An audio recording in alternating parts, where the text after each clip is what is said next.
have contributed to the increasingly abstract and luminous qualities of the painter's late works.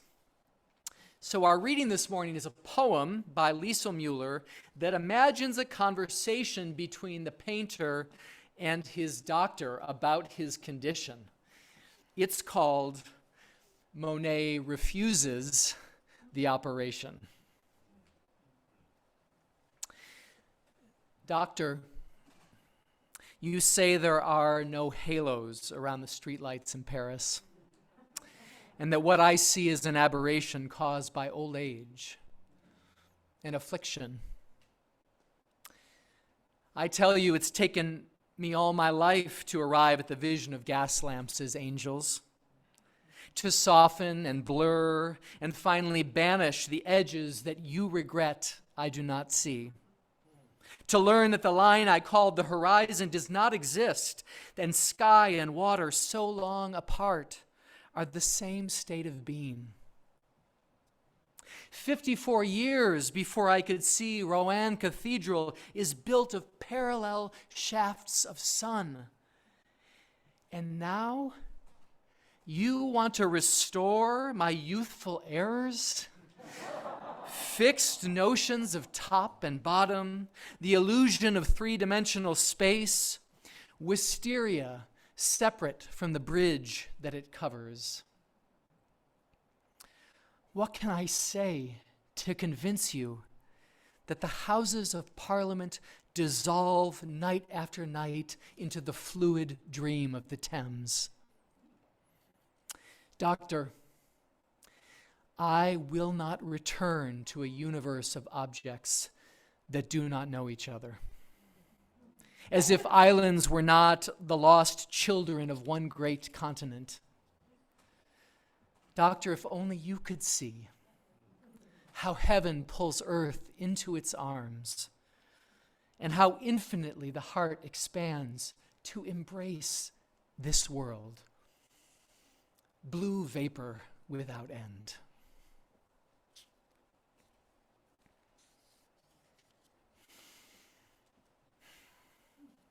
Yes. That's the gospel right there.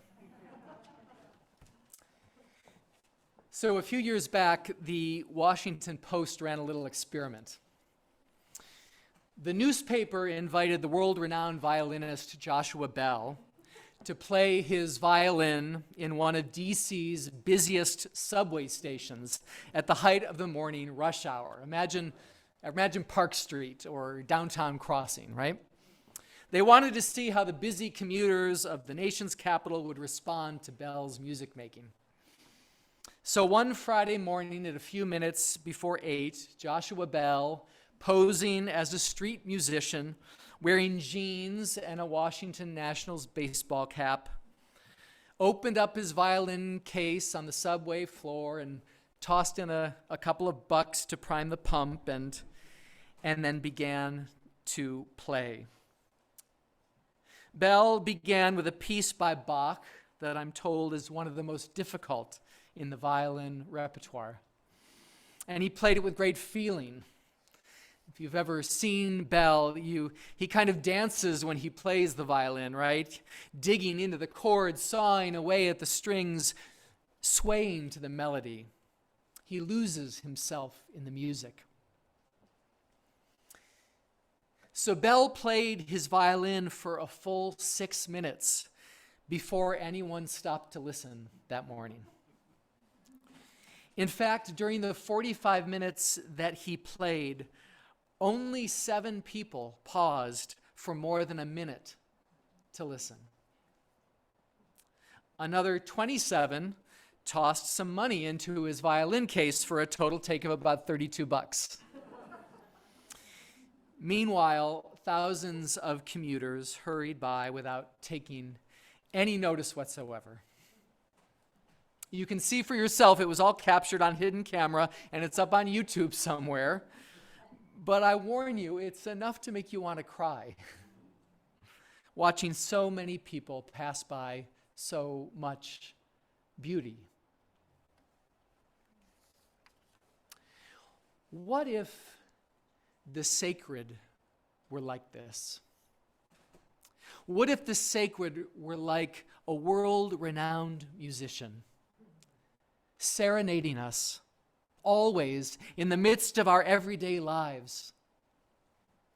What if we could focus our attention, tune our senses, so that we could live with a rich awareness of this sacred beauty? So that we could notice it in an interaction with a stranger, a conversation with a friend, a struggle for justice, a walk through Harvard Square.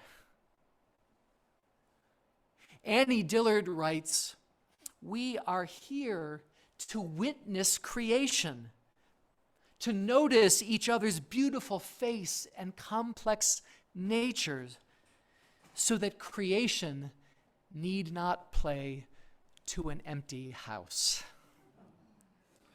Or like Joshua Bell, to a packed house, but nobody listened. I fear that all too often we do fail to notice the sacred beauty that illumines our world.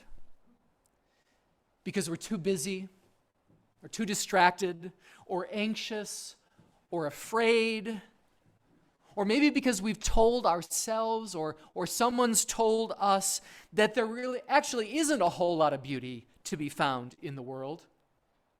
Like Monet's doctor, who in the poem tells the painter, "Don't be naive. The world isn't suffused with light. The world isn't interconnected. The beauty you see is an aberration, an affliction." Are there voices like that in your head? There are in mine. Not too long ago, I felt like some of those voices were getting the better of me. I was going through a period in life when it felt like I was failing at just about everything I cared about in my life. Failing as a parent, failing as a husband, as a minister. And so one day I decided to go out to nature to try to clear my head. It was a cold, gray day in early December, just like today. And I walked through a meadow turned brown and brittle. Dry stalks crunched beneath my feet as the wind blew the last wisps of white from the milkweed pods. At the border of the meadow stood a dense forest of trees that had recently shed all their leaves. Something about the trees, diminished yet strong, held my attention, and I just stood and stared at them for what felt like several minutes. And then the hair on the back of my neck stood up. I was being watched. 3 pairs of eyes stared back at me from the woods.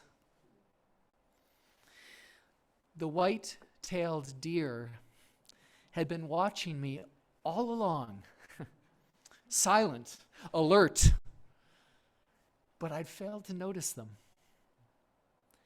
The deer held my gaze for several minutes before bounding away. I immediately felt blessed by this encounter. Something about the feeling of being accompanied, stalked even, by a loveliness that I had failed to notice. A loveliness that was present even when my mind was telling me that there was no loveliness to be found in the world. The deer reminded me that the sacred doesn't always call a lot of attention to itself. But it's there waiting for us when we're ready to notice.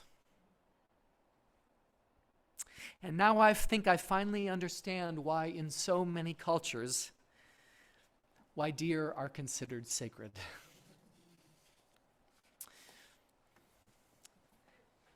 In his 1841 essay, The Oversoul, Emerson tries to make sense of experiences like the one I had that day.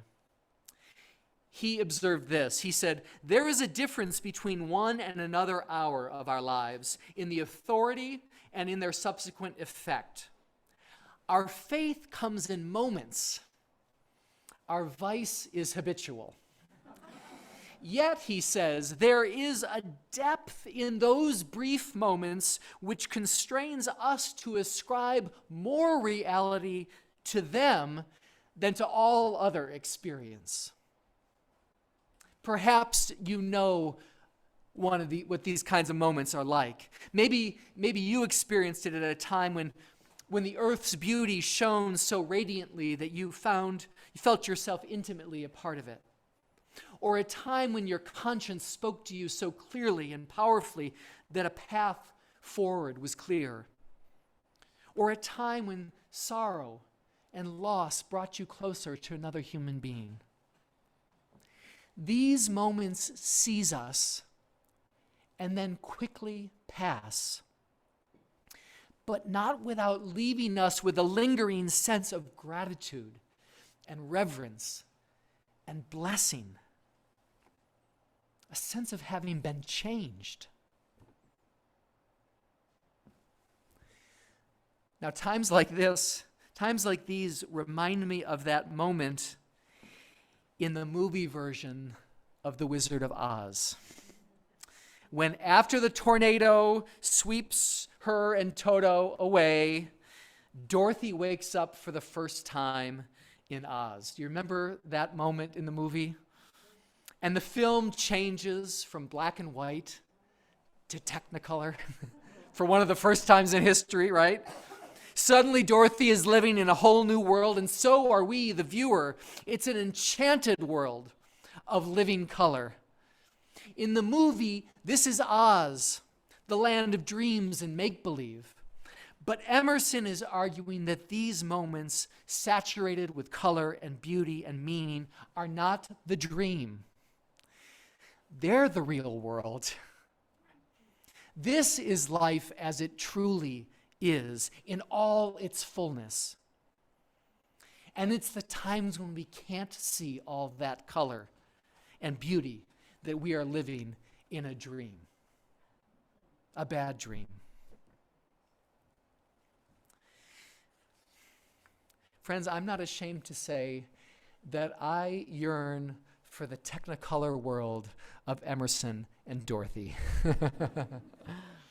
I want to live in a world saturated with color and meaning and sacred presence. I want to live ever aware of the connections that bind me to the earth, to life, to the holy. And having grasped this reality once, I want to cling to it and never let it go. Like Monet in the poem, I want to stand up to all the naysayers and to all the voices in my head trying to get me settled for some unenchanted, desacralized, reductive world. And I want to say to them, no, doctor, I will not return to a universe of objects that do not know each other. Doctor, if only you could see how heaven pulls earth into its arms and how infinitely the heart expands to embrace this world. Once we see the vision, we never want to let it go. This vision is perhaps the greatest gift that our Unitarian Universalist faith has given to me. It's taught me that the holy isn't locked away in some building or book or creed, as helpful as these can sometimes be. It's taught me that we can find the holy anywhere and everywhere. That we live in a world shot through with the holy. Think about it. Each week we sing Spirit of Life, right? And we're singing a prayer to a Spirit who is present all around us in the blowing of the wind and the rising of the sea. A Spirit so intimate that it sings in our hearts all the stirrings of compassion. A Spirit so commanding and transforming that it gives our lives the shape of justice. Spirit of life, come to me. Abide with me. That's my prayer.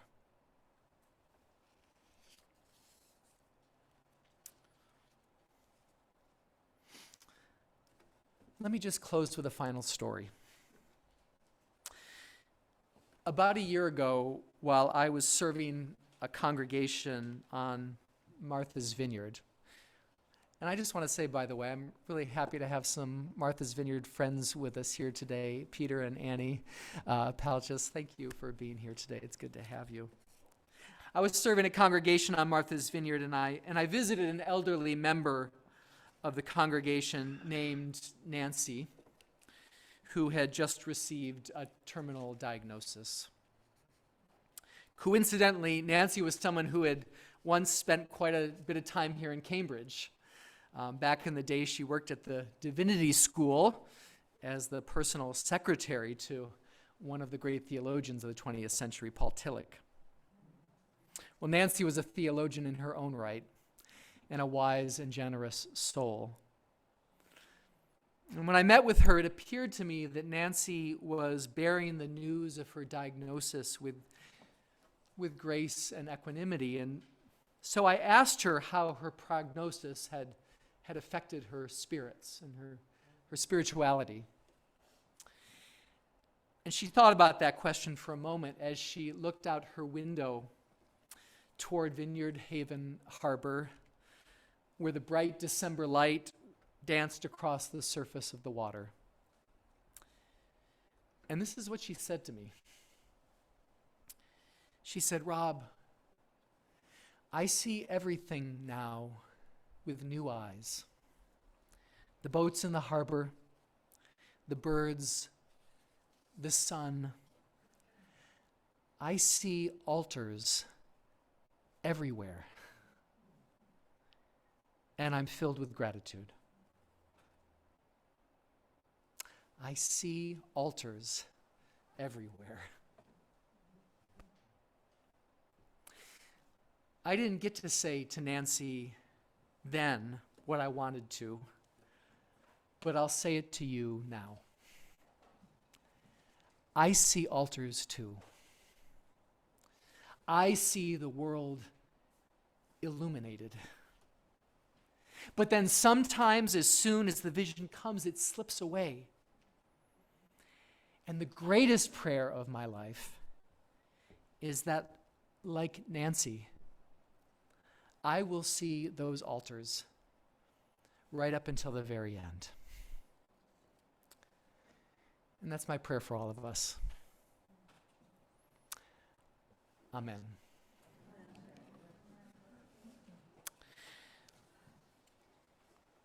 Let's just take a moment to share a sacred silence with one another.